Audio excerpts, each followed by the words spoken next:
So I'm with the CEO of Strix here, and Mark, who's invited us up here to, I was going to say it's almost a secret location, because in your speeches you were saying this is probably one of the biggest secrets, in a nice way, that the Isle of Man has, that most people haven't got a clue what goes on in this building.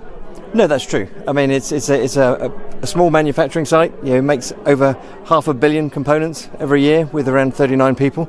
So yeah, it's quite a unique factory, I believe. Okay, so mostly kettles, I think, is what I always think about, and the magic bit that clicks it on and off. Am I being too low end on that? Essentially, that's what we do. Yeah, they're kettle controls, which are really protecting consumers around the world.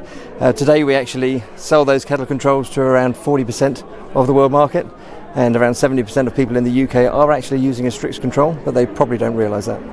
And in the Isle of Man, you have over the years steadily, had a good workforce. You can export from here. It's one of those things that makes it a good place to be, the Isle of Man. The Isle of Man's been an excellent place for us. I mean, our roots go back to the 1950s. Mm-hmm. Strix itself was actually formed in 1982. But we've had tremendous support from the Isle of Man government. There's a great dedicated pool of skilled resource here on the island, and we've been very successful. And the reason we're here today is it's 30 years. 30 years for the Ramsey site, yes. Mm-hmm. 30 years for this particular facility. We also opened the Hong Kong office 30 years ago as well today, but I can't celebrate in both. Okay. Now it has moved again, because it was cast down. I think Ron's Way still have it, it has moved around a bit then. We've had a number of different plants over the years. We started off with 4 or 5 different locations on the Isle of Man. Today the Ronaldsway site, which is just across from the airport there, actually is still our corporate office. Mm-hmm. And in 2017 we actually listed on AIM, and we actually set up a Strix PLC based here on the island, really reinforcing our corporate roots here. It was interesting in your talk about how much you have to try and protect your own stuff, and I had heard these sort of stories, but it must be an ongoing battle, because there's obviously money in it and people want to rip it off almost.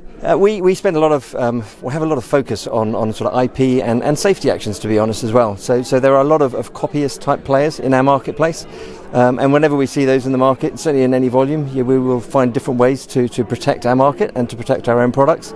So we started in 2010. We were one of the first Western companies to take legal action against 2 China copyists, and won that in the that's amazing. In Beijing courts. Yeah. And since then we've continued. I mean, last year we had 8 successful cases on IP around the world, not just in China.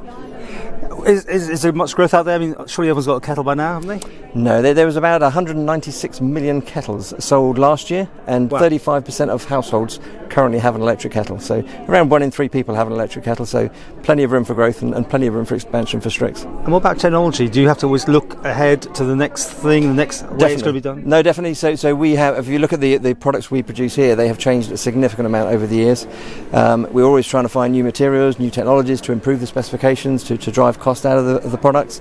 We're also looking at a number of disruptive technologies. Clearly we want to make sure we're the people that disrupt the market rather than somebody else. So constantly looking at that. And actually all our innovation centre is over in the Ronaldsway head office. Of course, Alexa's going to control everything in the future, right? Maybe. You can actually. We do have a kettle over there which you can say to Alexa, boil my kettle, and it will do that for you, so it is possible. How important, finally, is this to Ramsey employment-wise? I think it's obviously one of the larger sort of manufacturing sites in Ramsey. For us, it's been a very, very good place to be. I mean, the government has quite a lot of apprenticeship schemes. We have a very, very experienced workforce here, and it's very important that we can find sort of new blood to bring up and grow for the future. So it's actually been a very good position for us.